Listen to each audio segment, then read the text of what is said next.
Bien, entonces continuando con la clase, para hacerla así por segmentos, vamos a ver entonces fracturas de distintas, a nivel de distintas entidades óseas,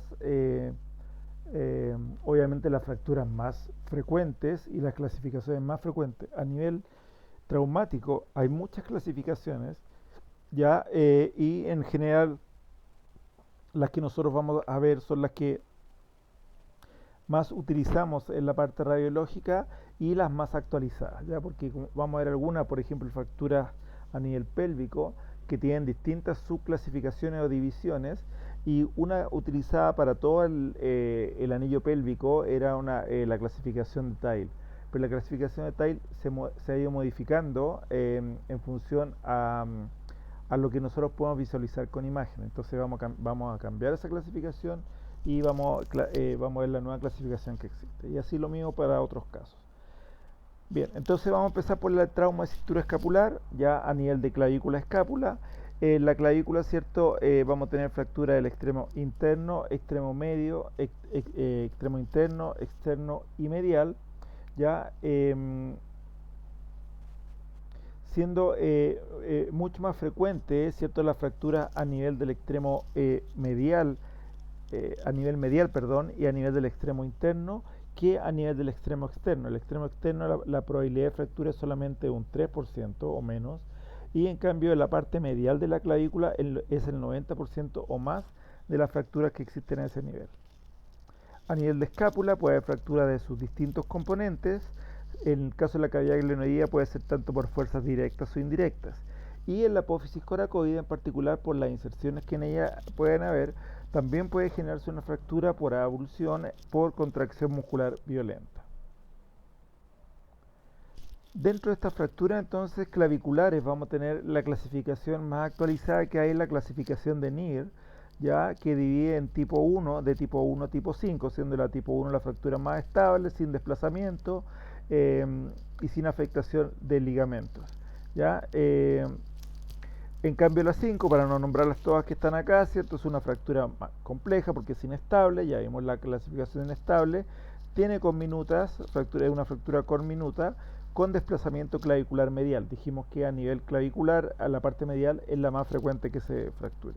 Y los ligamentos trapezoide y conoides sí están intactos. Dentro de esta fractura, entonces, dijimos que el 90% más la fractura va a estar a nivel de la parte medial o el cuerpo de la clavícula, y menos de un 3% en el extremo más externo de la clavícula, como vemos acá. Pueden haber fracturas también complejas que involucren el húmero proximal, como vemos acá, que fracturas conminutas, ya podemos describir ciertos distintos fragmentos, que en algunos de esos casos esos fragmentos pueden ser intraarticulares. Para las fracturas del hueso, del húmero proximal, también vamos a utilizar la clasificación de NIR, pero enfocado en el húmero proximal. ¿Ya? Y para eso tenemos una fractura tipo 1, para la clasificación de NIR, pero para el húmero proximal, en el cual el desplazamiento es mínimo. Una fractura 2 que involucra el cuello anatómico, 3 cuello quirúrgico, 4 tuberosidad mayor, 5 tuberosidad menor y 6 fractura con luxación.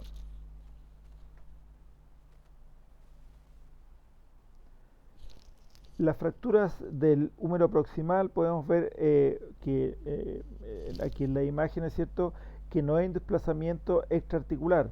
Una parte de la fractura está en el cuello quirúrgico, ¿sí? Del húmero con impactación hacia la parte media de la metáfisis, ya que es lo que estamos viendo aquí en la imagen.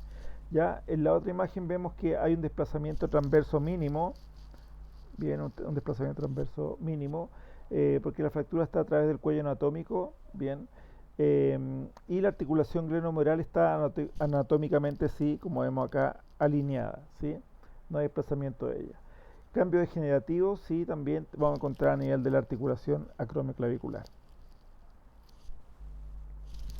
Y finalmente, en la tercera imagen, lo que nosotros vamos a ver es una fractura que a nivel de la parte proximal, ¿sí?, del húmero, donde hay fracturas conminutas y desplazamiento.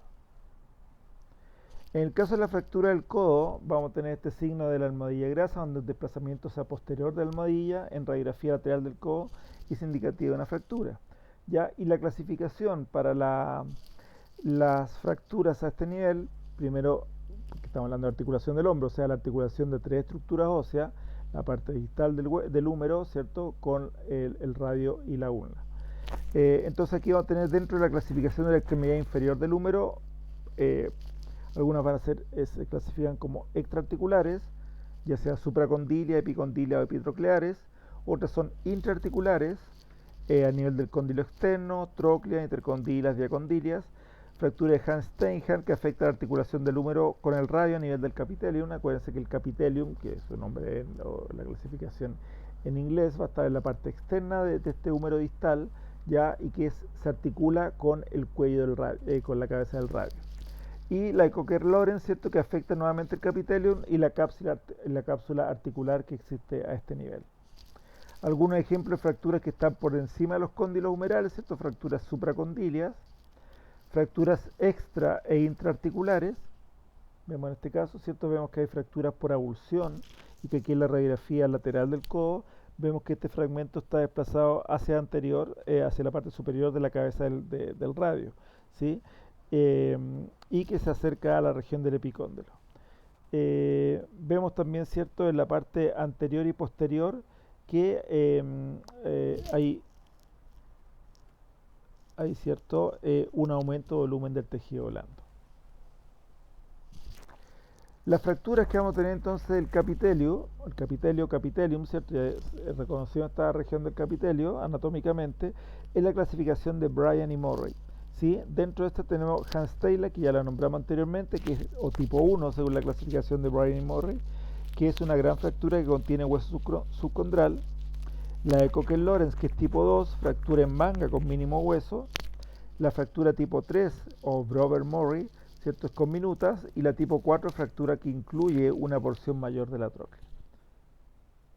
Entonces aquí podemos ver dos radiografías laterales de codo y vemos que en el primer caso hay una fractura tipo 2 según la clasificación de Bryan y Murray, o sea, tipo Cocker-Lawrence, ¿sí?, donde la fractura en manga con mínimo hueso. Vamos a ver entonces la radiografía que efectivamente hay líquido libre, donde hay aumento de volumen del tejido blando, ya hay una separación, como vemos acá, ¿cierto?, hacia anterior, desplazamientos anterior de lo que es la cabeza del radio, ya, y fragmentos que existen aquí a nivel del capitelio, o sea, a nivel del cartílago. ¿Ya? Entonces, Cocker-Lawrence tipo 2. En el segundo caso, estamos viendo en la clasificación de Bryan Morrissey, estamos viendo una fractura tipo 4, ¿ya? Es decir, lo que nosotros vemos en esta fractura es un doble arco que se forma acá, este con este, ya, ahí está el rasgo de fractura, ya, y se forman estos dos arcos, ya, ese es el signo del doble arco, ya, porque el hueso subcondral del capitelio y la parte lateral de la tróclea, ¿cierto?, son los que están desplazados.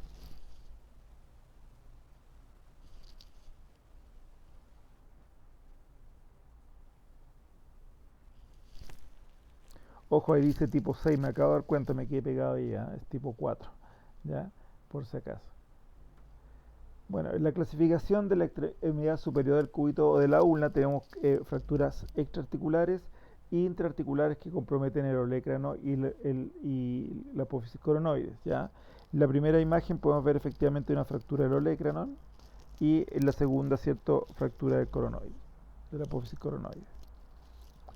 Para el olecrano, ¿cierto?, la clasificación que se usa en la actualidad es la clasificación de Mayo, que va de tipo 1 a tipo 3, ¿cierto?, pero tipo 1A, tipo 1B, hasta el 3A y 3B, donde aquí se clasifica cada una de ellas, ¿sí? En este caso, lo que nosotros estamos viendo es que es una fractura 1A, que la 1A decía que no había desplazamientos y sin múltiples fragmentos, una fractura simple, ¿cierto? Y en la segunda imagen vemos una fractura 2B, que la 2B, ¿cierto?, es con desplazamiento y con minutas. Dentro de la clasificación de la extremidad superior del radio vamos a encontrar extraarticulares del cuello del radio y la cúpula radial, que son intraarticulares. También aquí la clasificación para la fractura de la cabeza del radio es la clasificación de Mason, que va de tipo 1 a tipo 4, y ahí cierto está un poco la descripción de cada una de estas 4 clasificaciones. Está ahí escrito, no entra en detalle básicamente por un tema de tiempo. También tenemos fracturas a nivel de la diáfisis del antebrazo, que afecta la ulna o el cúbito, que es la fractura por bastonazo, y también puede haber una luxofractura monteguia, que es cuando es una fractura aislada de la ulna asociada a luxación de la cabeza del radio, que es lo que estamos viendo acá, ¿ya? Está luxada la cabeza del radio y tenemos fractura de la ulna.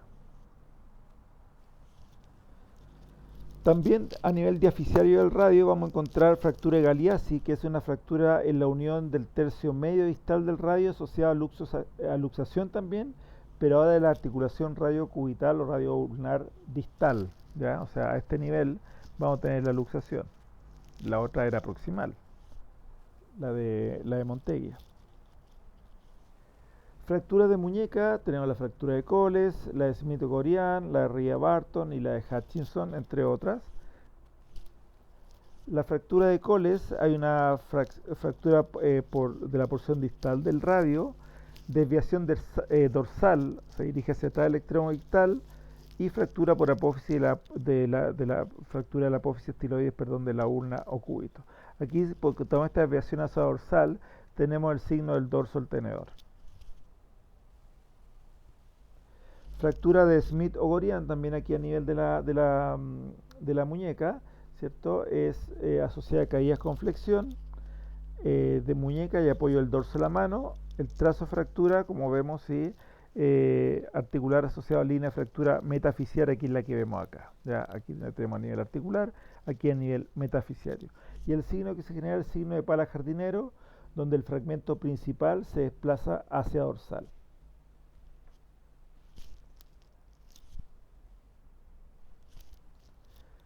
Otra fractura a este nivel es la fractura de Ria-Barton, que es una luxofractura de la extremidad distal del radio, en el cual su borde dorsal se desprende y desplaza acompañado al carpo y la mano. ¿Ya? Aquí vemos entonces luxofractura, o sea, fractura, pérdida de la continuidad con desplazamiento en relación a la articulación, ¿ya? Del radio. Otras lesiones a nivel del carpo ya van a ser las fracturas por escafoide, que son las más frecuentes, la fractura semilunar y las luxaciones de huesos carpianos. Aquí vemos una fractura del escafoide, ¿cierto? Que dentro de la lesión del carpo esta es la más frecuente.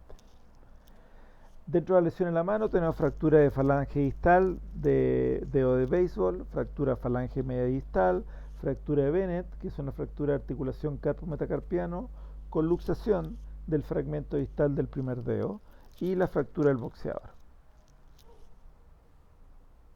La fractura del boxeador, por lo tanto, la podemos ver a este nivel, ¿sí? Bueno, pasando ahora a pelvis, ¿cierto? Vimos rápidamente las fracturas más frecuentes, las clasificaciones más utilizadas actualmente en la extremidad superior.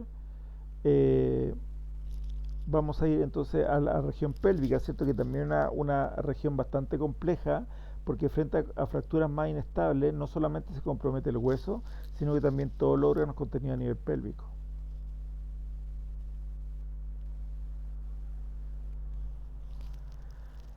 La clasificación de fractura de pelvis considera el tipo de fuerza, severidad, dirección y grado de inestabilidad de la lesión, que puede ser horizontal u vertical.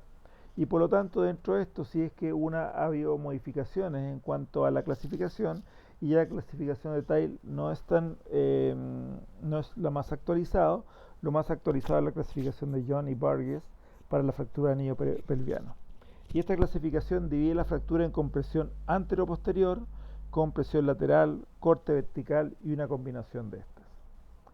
Dentro de la compresión antero-posterior tenemos el APC1, ya compresión antero-posterior en su grado 1, la cual es estable.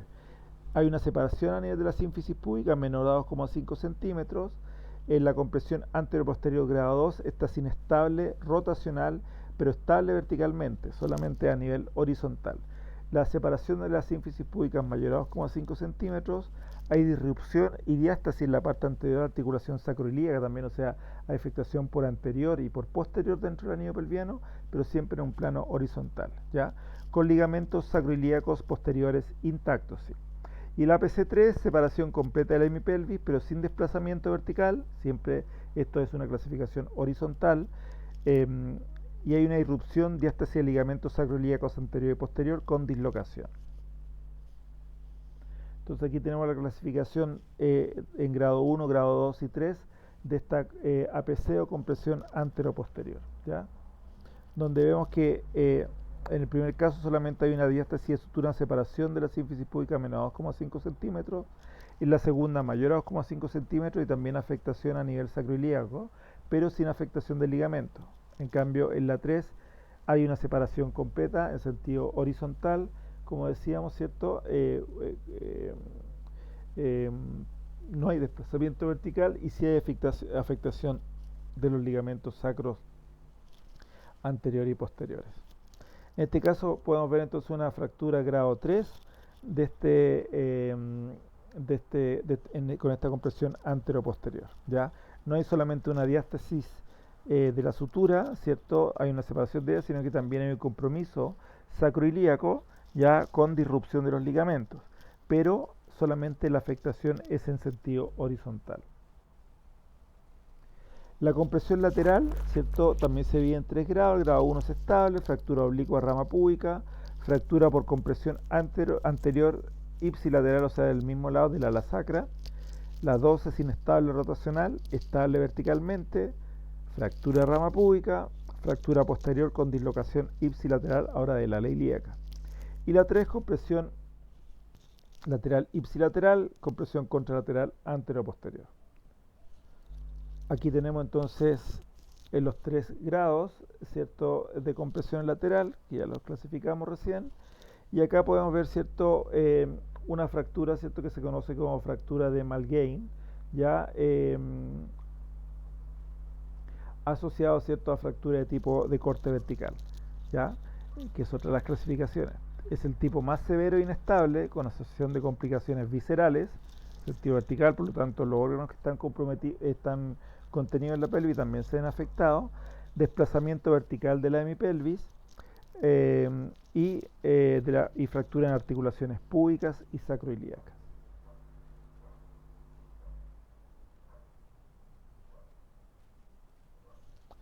Otra fractura inestable, tipo de tipo vertical. Y fractura el libro abierto, perdón, donde vemos que hay una diástasis de la sínfisis púbica bilateral, ¿cierto?, con afectación en rama ilíaca e isquiática, con fractura, digamos, en rama ilíaca e isquiática, ¿ya? Y vemos una separación importante a este nivel, por lo tanto, eso se llama fractura el libro abierto. Si solamente consideramos la cadera, la articulación de la cadera, no toda esta pelvis, ¿cierto?, podemos clasificar estas fracturas de cadera en intracapsulares y extracapsulares. Las fracturas intracapsulares comprometen la cabeza femoral, son de cabeza femoral, perdón, subcapitales, ¿cierto?, por debajo de la cabeza, transcervicales o medio cervicales, ¿cierto?, en el fondo que está en la parte media del cuello del fémur, ya, y a nivel de la base, las bases cervicales, ya son fracturas de tipo intracapsulares. Ahí, esta imagen me quedó sola, no la había visto. Ya, esto es a nivel de la pelvis, vemos efectivamente que acá existe una fractura a nivel del cuello femoral, ya, de la cadera derecha, ya, con angulación en varo, ¿cierto?, que vemos del fragmento proximal de la fractura. Las fracturas extracapsulares son intertrocanterias o pertrocanterias y subtrocanterias, ¿cierto?, la relación por lo tanto con los trocánteres.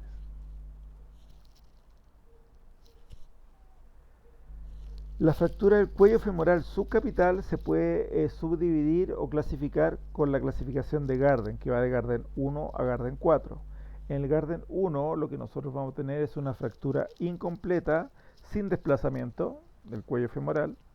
En la fractura, en el Garden 2, fractura completa, ya, sin desplazamiento también. En el 3 es una fractura completa con desplazamiento parcial. Y en el 4 hay un desplazamiento completo, ¿sí? Sin contacto en los fragmentos óseos. Entonces aquí podemos ver un Garden 1, ya, donde no hay desplazamiento. Esa es una fractura subcapital del cuello femoral incompleta que estamos viendo, con cierto grado de impactación, ¿cierto? Tenemos un cierto grado de impactación también. Nos vamos al tiro al otro Garden, al más complejo, ¿cierto? El Garden 4 es una fractura completa, dijimos. Hay desplazamiento, ya, hay desplazamiento del cuello femoral y hay una angulación en varo. A nivel de la rodilla, lo que nosotros vamos a encontrar, ¿cierto? Van a ser fracturas a nivel del fémur distal y fractura de los platillos tibiales. Dentro de la fractura del fémur distal las vamos a clasificar, como vimos para los huesos largos en las clasificaciones generales de fractura, en supracondilia y los cóndilos femorales. Y a nivel de platillos tibiales vamos a tener que puede estar comprometida las espinas tibiales, fractura de rótula, fractura extremo proximal del peroneo. La fractura de platillos tibiales en el 80% son el componente lateral el que se fractura. Da la anatomía que tenemos ahí de los cóndilos femorales y su relación con los platillos tibiales. Dentro de las fracturas de tobillo, ya vamos a ver mecanismos lesionales que pueden ser por inversión, es decir, compromiso de ligamentos de la cara externa de la articulación del tobillo, o por eversión, que es compromiso de los ligamentos internos de la articulación del tobillo. ¿Bien? Según esto podemos clasificar la fractura de tobillo según la clasificación de Weber. ¿Ya? Dentro de esta tenemos tipo A, que es la infrasindesmal. Recordemos que la sindesmosis, este tejido fibroso que se encuentra en la articulación del tobillo, ¿cierto?, entre la tibia y la fíbula, ¿ya? Y que está formando un complejo con elementos ligamentosos como los ligamentos tibiofibular anterior, posterior e interóseo. ¿Ya? Entonces, si la afectación es por debajo de la sindesmosis, la afectación va a ser un Weber tipo A. Si es en la sindesmosis va a ser tipo B, y si es por encima de la sindesmosis va a ser tipo C. Entonces, el Weber A se produce por debajo de la sindesmosis, como dijimos, ¿sí? Este Weber A en etapa 1 se produce por fractura por avulsión del maleolo peroneo, ¿ya? Entonces hay una fractura del maleolo peroneo, ¿ya? Y que afecta por debajo de la sindesmosis, ¿ya? Entonces ahí tenemos un Weber A tipo 1, una afectación por debajo de la sindesmosis y que afecta al maleolo peroneo. La etapa 2 del Weber A se produce fractura del maleolo tibial, ahora, ¿cierto?, contralateral, aparte del maleolo peroneo, sí, también del maleolo tibial. Entonces aquí vemos, ¿cierto?, que efectivamente hay fractura de ambos maleolos, ya, por debajo de la sindesmosis, por lo tanto un Weber A etapa 2. El Weber B, que es el más común de todos, ¿sí? El más común de todos, ¿cierto?, esta clasificación, y el más común de la fractura de tobillo, que corresponde aproximadamente al 60% de los tipos del Weber B, entonces el más frecuente, afecta la sindesmosis, ¿ya? La que generalmente es una afectación incompleta. En etapa 1, ¿cierto?, nosotros vamos a ver cómo hay afectación de la sindesmosis, ¿cierto?, sin afectar otros ligamentos. En la etapa 2 hay una fractura espiroidea del peroné, ¿ya? Entonces aquí tenemos un Weber B etapa 2, ¿ya? La etapa 3 hay ruptura de la sindesmosis posterior o fractura del maleolo tertius, ya en el fondo tenemos afectación por posterior a la sindesmosis, por lo tanto el ligamento tibio-peroneo posterior. Y en la 4, ¿cierto?, estamos hablando del Weber B, etapa 4, fractura por avulsión del maleolo tibial también, ¿ya? Que lo vemos acá. El Weber C, dijimos, está por encima de la sindesmosis, ¿ya? Y esta genera inestabilidad del tobillo. También el Weber C tiene una etapa 1, donde la avulsión del maleo medial, donde hay avulsión, perdón, del maleolo medial o rotura de ligamentos. En la etapa 2 hay rotura de la sindesmosis anterior. En la etapa 3 hay fractura del peroné, ¿sí? Por arriba del plano sindesmal. En la etapa 4, ¿cierto? Hay abulsión del maleo del tertius o rotura sindesmal posterior, ¿sí? Hay afectación del ligamento tibio-peroneo posterior. ¿Ya? Entonces, Terwerse, etapa 4. Otra afectación que ocurre en huesos largos, ya, y sobre todo en huesos que están en crecimiento, recuerden el tipo de crecimiento que tenemos a este nivel, ya, donde hay un cartílago de crecimiento, ya. Entonces, que es la fisis, ¿cierto? Entonces, la fractura de esta fisis o cartílago de crecimiento se clasifica con la clasificación de Salter-Harris. Hay distintos tipos. El tipo 1, vemos que hay una fractura plana, como sale acá, ¿cierto? Que atraviesa o que pasa a lo largo del cartílago de crecimiento. No hay fractura del hueso, solamente del cartílago de crecimiento. Este es aproximadamente el 5 o 7% del tipo de afectaciones de fracturas, digamos, del cartílago de crecimiento clasificado con Salter-Harris, el 5 o 7%. Entonces, aquí tenemos una clasificación, una afectación ya del cartílago de crecimiento, ya completa, ya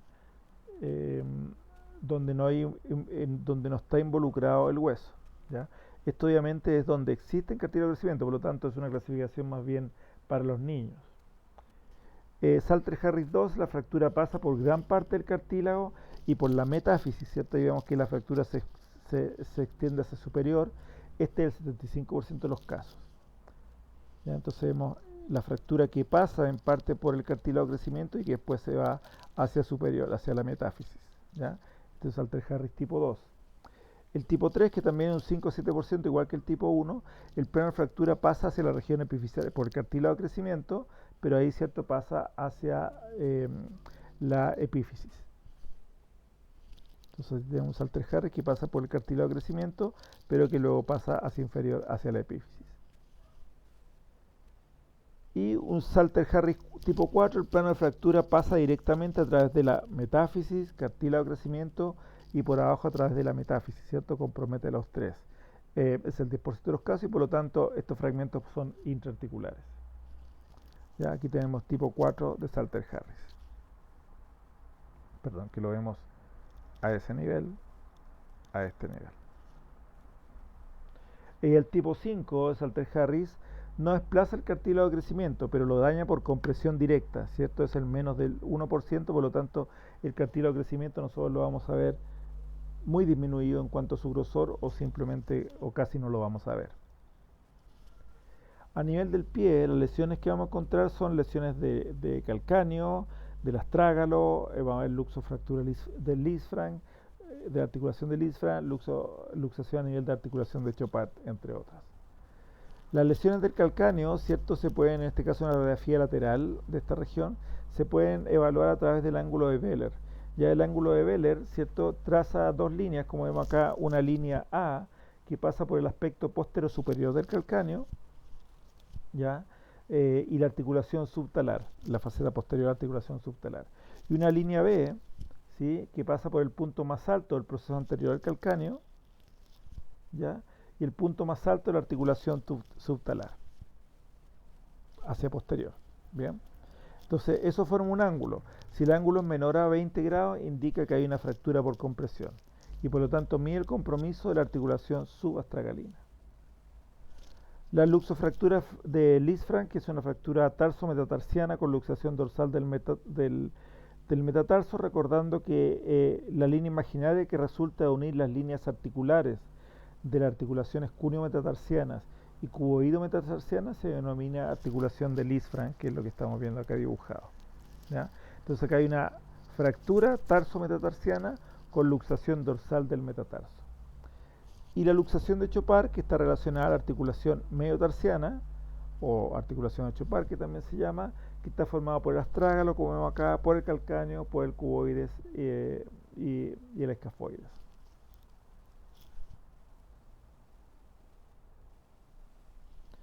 Hablando de luxación, es cierto que recordemos que dentro de la magnitud de la fuerza, una luxación, cierto, puede estar dada porque la magnitud de fuerza es mayor, ¿ya? Y puede generar este desplazamiento donde hay una lesión del complejo cápsulo ligamentoso que presenta pérdida permanente del contacto de las superficies articulares, ¿ya?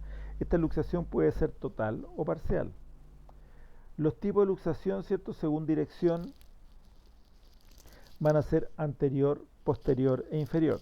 Claramente la luxación anterior es mucho más frecuente, sobre el 90-95% de los casos. Posterior 3 a 4%, inferior 1%. Vemos entonces en este caso la más frecuente, una luxación anterior del hombro, ¿ya?, con impactación de la cabeza del húmero, con la impactación, perdón, de la cabeza del húmero que se ve aquí en la imagen. Y por lo tanto, ¿cierto?, esta fractura por compresión con impactación del margen posterolateral de la cabeza humeral, que se ve en un porcentaje alto de los pacientes con inestabilidad anterior, sobre el 75%, ¿sí?, es la lesión de Hill-Sachs, ¿ya? Esa es la lesión de Hill-Sachs. Vemos entonces en este caso, nuevamente, como en la primera imagen, la lesión de Hill-Sachs. También existe Bankart, que es una rotura o desinserción del labrum anterior inferior con desgarro asociado al periósteo. En el 95% de las luxaciones de hombre ocurre un desgarro de Bankart. ¿Ya? Aquí lo vemos nosotros, por lo tanto, a este nivel y ahí en el esquema. Posterior inferior. Esta lesión, ¿cierto?, genera también no solamente esta rotura o inserción del periósteo, sino que vemos acá, sino que también una afectación del labrum, que es lo que estamos viendo nosotros aquí en la imagen, ¿ya?, de resonancia magnética. En la luxación posterior de hombro, que es solamente un 3 o un 5%, hay menos desplazamiento en comparación al anterior y por lo tanto menos probabilidad de que hayan este tipo de lesiones por impactación, como veíamos, ¿cierto?, en el caso de Hill-Sachs o Bankart. Bueno, a nivel acromioclavicular, también, ¿cierto?, como luxación vamos a encontrar para la luxación acromioclavicular la clasificación de Rockwood, que también va de tipo 1 a tipo 6, ¿cierto?, en orden de ascendente, ¿cierto?, la magnitud de la lesión va a ser mayor.